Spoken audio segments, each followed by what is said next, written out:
एक बार फिर से आपका स्वागत करते हैं दिव्य धारा में। और पिछले 2 दिन पहले मैं आपको बता रहा था यीशु मसीह का स्वर्गारोहण के बारे में, और यीशु मसीह अपने चेलों को निर्देश दे करके स्वर्ग पर उठा लिए गए 2000 साल पहले।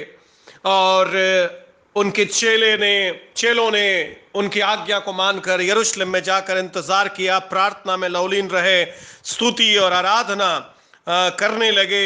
वास्तव में प्रभु को वो समझ पाए, उनके जीवन में एक परिवर्तन आ पाया। परंतु कहानी वहां समाप्त नहीं हो गई, क्योंकि यीशु मसीह जब स्वर्ग जा रहे थे उन्होंने ये निर्देश उनको दिया। लूका रचित सुसमाचार 24 अध्याय जहां पर लिखा है 46 पद में कि यीशु मसीह अपने बारे में बताया कि वो दुख उठाएगा, वो तीसरे दिन मरे हुओं में से जी उठेगा, और ये बात यरूशलेम में और सारी जातियों में प्रचार करना है।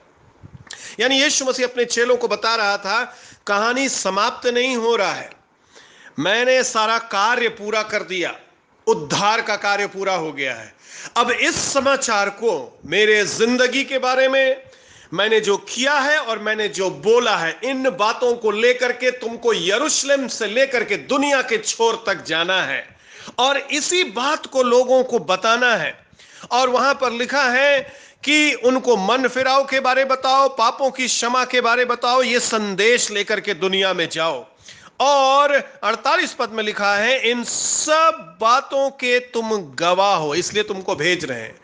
ये झूठी कहानी नहीं है, किसी से सुनी हुई कहानी नहीं है कि यीशु मसीह मरा, यीशु मसीह मुर्दों में से जी उठा। यीशु मसीह उन लोगों से बात कर रहा है जिनके आंख के सामने यीशु मसीह को मारा गया, जिनके आंख के सामने यीशु मसीह जिंदा हुआ, जो 40 दिन तक पक्के प्रमाणों को दे देकर अपने जीवित होने का प्रमाण दिखाया। 3 साल तक जिन लोगों ने यीशु मसीह के साथ समय बिताया, रात और दिन यीशु मसीह के साथ रहे, यीशु मसीह के आश्चर्य कर्मों को देखा, यीशु मसीह के शब्दों को सुना। इसलिए यीशु मसीह बोल रहा है इसलिए मैं तुमको भेज रहा हूं क्योंकि तुम सब बातों का गवाह है। और 48 पद में लिखा है 49 पद में, और देखो जिसकी प्रतिज्ञा मेरे पिता ने की है मैं उसको तुम पर उतारूंगा। जब यीशु मसीह जा रहा है तो एक प्रतिज्ञा करके, नई प्रतिज्ञा दे करके जा रहा है कि मैं जा रहा हूं परंतु मैं कुछ उतारने जा रहा हूं, कुछ तुम्हारे ऊपर आएगा और तुम सामर्थ पाओगे, उससे पवित्र आत्मा को पाओगे, पर तुम ठहरे रहना। आज हम शुरू कर रहे हैं जहां कहानी आगे बढ़ रही है, और प्रेरितों के काम पहला अध्याय और पहला पद मेरे साथ देखिए। वहां पर लिखने वाला इस किताब को लूका है, और लूका लिखता है हे थियोफिलस, मैंने पहली पुस्तिका उन बातों के विषय में लिखी जो यीशु आरंभ से करता और सिखाता रहा। कौन है ये थियोफिलस? किसको लूका ये पत्र लिख रहा है? ये थियोफिलस शायद एक व्यक्ति हो सकता है, परंतु ज्यादातर बाइबल ज्ञानी समझते थियोफिलस का मतलब होता है थियोस मतलब परमेश्वर, और फिलस मतलब प्रेम करने वाला, यानी परमेश्वर को प्रेम करने वाला। यानी जितने भी लोग परमेश्वर से प्यार करते हैं उन सारे लोगों के लिए इस पुस्तक को लूका लिख रहा है। परंतु लूका यहां पर यह लिख रहा है मैंने पहली पुस्तिका भी लिखी है, यानी कि यह दूसरी पुस्तिका है। ये पहली पुस्तिका जिससे हम लोग अभी पढ़ रहे थे, पहली पुस्तिका जो लूका रचित सुसमाचार है, और वहां पर लूका उसका पहला अध्याय, और आप मेरे साथ देखेंगे 3 पद को, तो लिखा है श्रीमान थियोफिलस, यानी इस किताब को भी उसने थियोफिलस परमेश्वर के प्रेमी लोगों के लिए लिखा है। लिखा है मुझे उचित मालूम हुआ कि उन सब बातों का संपूर्ण हाल, यानी कि पूरा जैसा घटना घटा, शुरू से लेकर के जांच करके, ठीक जांच पड़ताल करके सही है या झूठा कहानी है। क्योंकि लूका एक वैद्य था, पढ़ा लिखा व्यक्ति था, डॉक्टर था, और हम लोग जानते हैं डॉक्टर लोग जांच पड़ताल करते हैं, बीमारी के बारे में किसी का सुना सुनाई बात पर नहीं वे लोग जाते हैं। और लूका कह रहा है मैंने यीशु के सारे घटनाओं का जांच पड़ताल किया, मैंने संपूर्ण हाल मालूम किया, कई लोगों से मैंने पूछा और क्रमानुसार लिख दिया। यानी लूका रचित सुसमाचार के बारे में वो कह रहा है मैं लोगों से पूछा हूं, वास्तव में यह घटना घटा था, वास्तव में यीशु मसीह आश्चर्य कर्म किया था, और मैं क्रमानुसार लिखा हूं ताकि तू जान ले कि ये जो बात मैं लिख रहा हूं ये अटल है। लूका यीशु मसीह का चेला तो नहीं था, परंतु लूका परमेश्वर के चेलों के साथ वो संबंध में था। सारा चीज उसको चेलों से मालूम हुआ। और यहां पर लूका लिख रहा है, पहला किताब जो लिखे थे वो यीशु ने क्या किया और यीशु ने क्या सिखाया। पहला पद देखिए, प्रेरितों के काम पहला अध्याय पहला पद। मैं उन बातों को लिखा पहला पुस्तक में जो यीशु शुरू से करता आया और सिखा। दो चीज है यहां पर, ध्यान दीजिएगा। लूका कह रहा है मेरा पहला पुस्तक का विषय यीशु मसीह है। मेरा पहला पुस्तक किसी धर्म को स्थापित करने के लिए मैंने नहीं लिखा। मैंने पहला पुस्तक किसी व्यक्ति या किसी विचार के बारे में नहीं लिखा, या किसी इतिहास की बातों को मैंने नहीं। मैं एक व्यक्ति के बारे में लिख रहा हूं और जांच पड़ताल के लिख रहा हूं और सच सच में लिख रहा हूं और अटल बात है जो मैं लिख रहा हूं, यानी कि कई गवाहों से मैंने उसको साबित किया तब मैं लिख रहा हूं। और क्या लिख रहा है? मेरा विषय यीशु है। यीशु के बारे में क्या लिखा हूं मैं? दो चीज में लिखा हूं, क्या वो करता था और क्या वो बोलता था। बहुत ध्यान से सुनिएगा। यीशु मसीह की कहानी को लूका ने अपने लूका रचित सुसमाचार में लिखा। क्या यीशु करता था और क्या यीशु बोलता था। किसी भी व्यक्ति को यदि आप जानना चाहते हैं तो आपको पहले उससे बात करना पड़ेगा, उसकी बात को सुनना पड़ेगा। जब उसके अंदर से बातें निकलेगी, आप उसकी बात को सुनेंगे तो बहुत कुछ उस व्यक्ति के बारे में आप जान पाएंगे। परंतु वही कहानी खत्म नहीं होती। व्यक्ति को जानने के लिए आपको यह देखना पड़ेगा कि जो ये बोलता है और जो ये करता है इसमें अंतर तो नहीं। यानी कि किसी व्यक्ति को पूरा जानने के लिए उसका शब्द और उसका कार्य, ये दोनों आपको जानना और देखना पड़ेगा। उसका शब्द सुनना पड़ेगा, उसका कार्य देखना पड़ेगा। और लूका बोल रहा है मैंने यीशु के शब्द और यीशु के कार्य को लिखा। पूरा लूका रचित सुसमाचार या फिर चारों सुसमाचार एक ही विषय पर है मेरे प्रियो। यीशु मसीह क्या करता था, यीशु मसीह क्या बोलता था। यीशु मसीह क्या बोलता था, हम लोगों को क्या मालूम है यीशु मसीह के बारे में? यीशु मसीह जब इस दुनिया में आया, वो गरीबों के लिए, दुखी लोगों के लिए, परेशान लोगों के लिए, जो लोग निकाले हुए लोग थे, जिनका दुनिया में कोई पूछ नहीं था, उन लोगों के लिए यीशु मसीह उनके पास चला जाता था। पापी लोगों को गले लगाता था और धर्मी लोग बोलते थे कैसा व्यक्ति है ये, पापियों के साथ खाना खाता है, पापियों के साथ उठता बैठता है। हाँ, यीशु मसीह आया ही इसलिए था, कुछ विचित्र करने आया था। वो उस ढांचा को तोड़ने आया था जिस ढांचा में लोगों ने विभाजन करके रखा था इस समाज का। यीशु मसीह उस विभाजन को तोड़ना चाहता था। यीशु मसीह लोगों को परमेश्वर का स्वभाव दिखाने के लिए आया था। परमेश्वर क्या करता है, यीशु मसीह ने अपने बारे बोला, परमेश्वर क्या, मैं क्या करता हूं, जो मेरा पिता करता है, जो परमेश्वर करता है वही मैं करता हूं। मैं क्या बोलता हूं, वही बोलता हूं जो मेरा पिता बोलता है। यीशु मसीह का पूरा जीवन परमेश्वर को प्रगटीकरण करने का जीवन था। और यदि आज आप इस संदेश को सुन रहे हैं, एक चीज आप अपने हृदय में अच्छी तरह से बैठा लीजिए। यीशु मसीह किसी भी नया रीति रिवाज को स्थापित करने नहीं आया था। यीशु मसीह न ही किसी नए धर्म को स्थापित करने आया था। यीशु मसीह परमेश्वर को प्रकट करने के लिए आया था। और यदि आप मेरे साथ नीचे देखेंगे प्रेरितों के काम में, तो वहां लिखा है परमेश्वर के राज्य की बात को वो बताता था।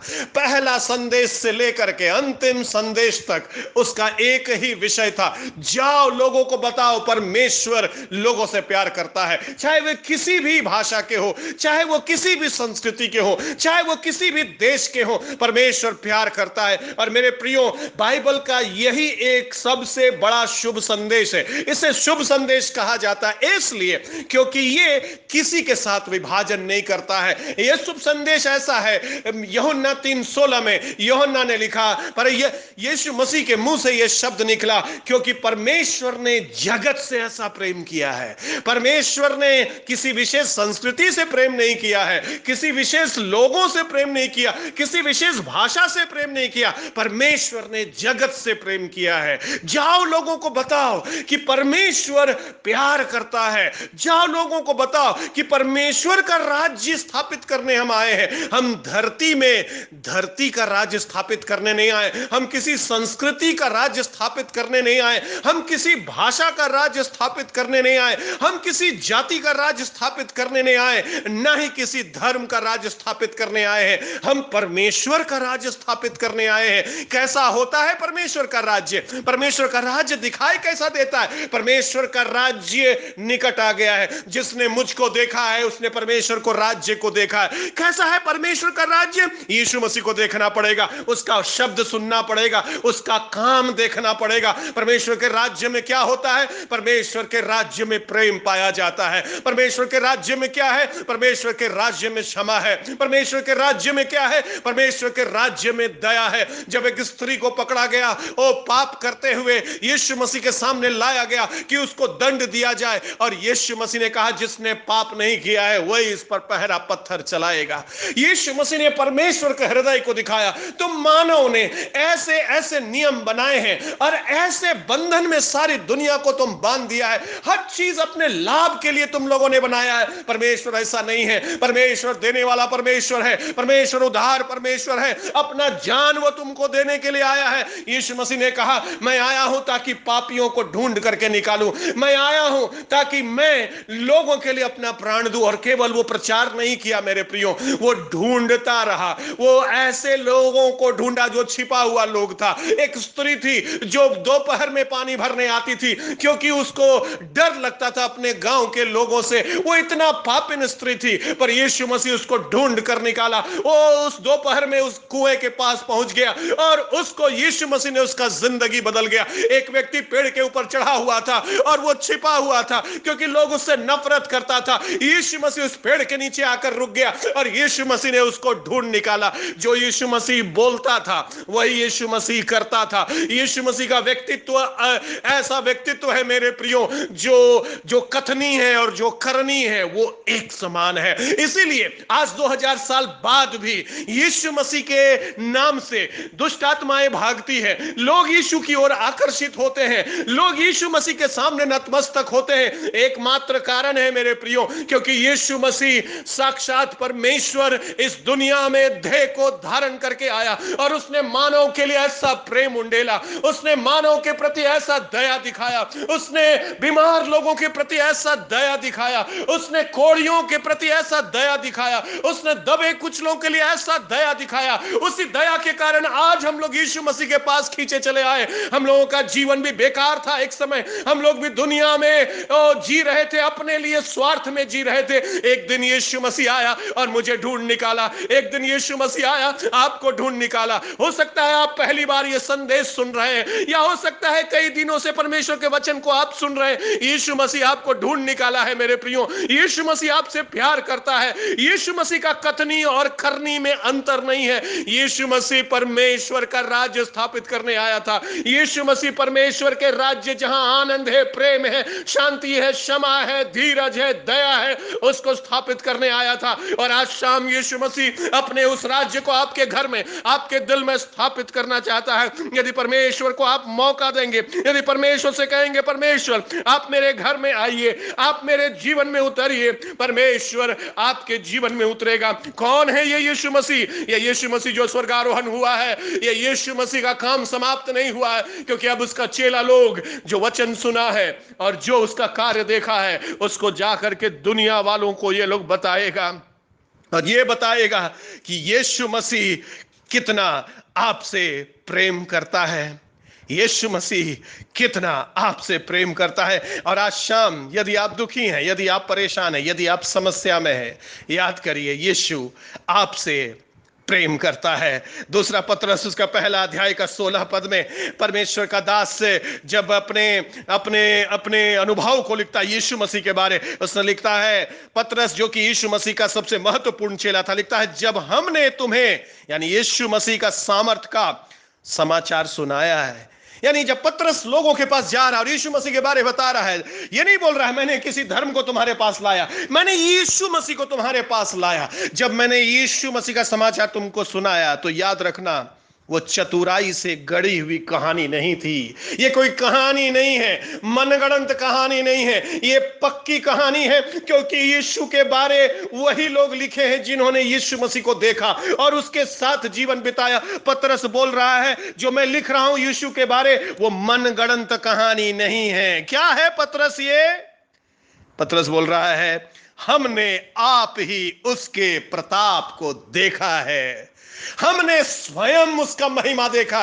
यानी दूसरे शब्दों में पतरस ये बोल रहा है कि हमने उसका कथनी और करनी को 3 साल तौला है।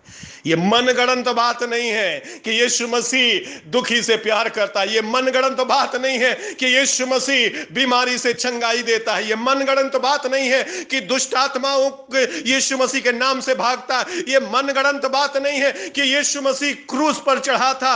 ये मनगढ़ंत बात नहीं है कि वो तीसरे दिन जिंदा हुआ था। ये मनगढ़ंत बात नहीं है कि वो आकाश में उठा लिया गया था। हमने उसका प्रताप को देखा है, हमने अपनी आंखों से देखा है। और यूहन्ना कहता है पहला यूहन्ना में हमने उसे अपने हाथ से छू करके देखा है।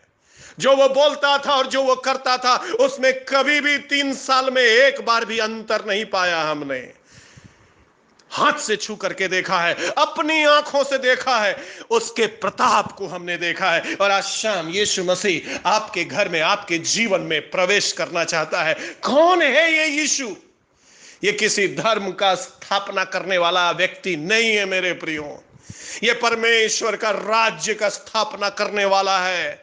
यीशु मसीह इस दुनिया में एकमात्र मकसद से आया था, लोगों को ढूंढ निकाले और उनके लिए अपना प्राण दे और परमेश्वर का राज्य इस दुनिया में शुरू हो जाए। जो यीशु मसीह के आने से शुरू हो गया, आज परमेश्वर का राज्य मेरे हृदय में, आपके हृदय में, आपके घर में, मेरे घर में, इस दुनिया में जहां यीशु मसीह के विश्वासी लोग हैं, परमेश्वर का राज्य वहां है। वो व्यक्ति आपसे प्यार करता है, वो व्यक्ति आपसे शर्त नहीं बनाता है कि तुमको क्या क्या करना होगा, क्योंकि ये दुनिया शर्त लगाती है। परमेश्वर के पास पहुंचने के लिए आपको ये करना होगा, ये करना होगा, ये करना होगा। यीशु मसीह बोलता है मन फिरा लेना होगा। जिस रास्ता में तुम चल रहा वापस हो जाओ, पाप का रास्ता छोड़ दो, आ जाओ मेरे पास, गला लगाने के लिए तैयार हूं मैं तुमको नहीं छोड़ूंगा, मैं तुमसे प्यार करता हूं। ये सब भूखे लोगों मेरे पास आओ, मैं जीवन की रोटी हूं। ये सब प्यासे लोगों मेरे पास आओ, मैं जीवन का जल हूं। क्या आपने यीशु को अनुभव किया है अपने जीवन में? और आज मौका है मेरे प्रियो, यीशु को बोलिए यीशु, जो मैं सुन रहा हूं यदि ये सच है तो आज रात मुझे दर्शन दीजिए आप। मैंने यही प्रार्थना किया था जब मुझे संदेह था ईश्वर है कि नहीं, और परमेश्वर ने 1997 में मुझे दर्शन दिया रात 12 बजे। उसने कहा मैं तुमसे प्यार करता हूं, मैं तुमसे प्यार करता हूं। यीशु मसीह आपके लिए इस दुनिया में आया। अपना जीवन उसको सौंपिए, अपना जीवन यीशु को सौंपिए। उस रोटी को खाइए जो जीवन की रोटी है, उस जल को पीजिए जो जीवन का जल है। उस व्यक्ति के पीछे चलिए जिसके कथनी और करनी में तनिक भी अंतर नहीं है, क्योंकि वो कहा अपने बारे में सत्य हूं मैं, सत्य हूं मैं, मेरा नाम नहीं सत्य है, मैं ही सत्य हूं। क्या आप यीशु को अपना जीवन सौंपेंगे? मौका देंगे कि वो अपने सत्य से आपके जिंदगी को परिवर्तित करे। हे प्रभु, हम धन्यवाद देते हैं जितने भी लोग तेरे वचन को सुने आज शाम, आशीष दे दीजिए, दर्शन दीजिए आज रात प्रभु। दुखी लोगों को शांति दीजिए, बीमार लोगों को चंगा करिए यीशु के नाम से। ऐसा ही हो।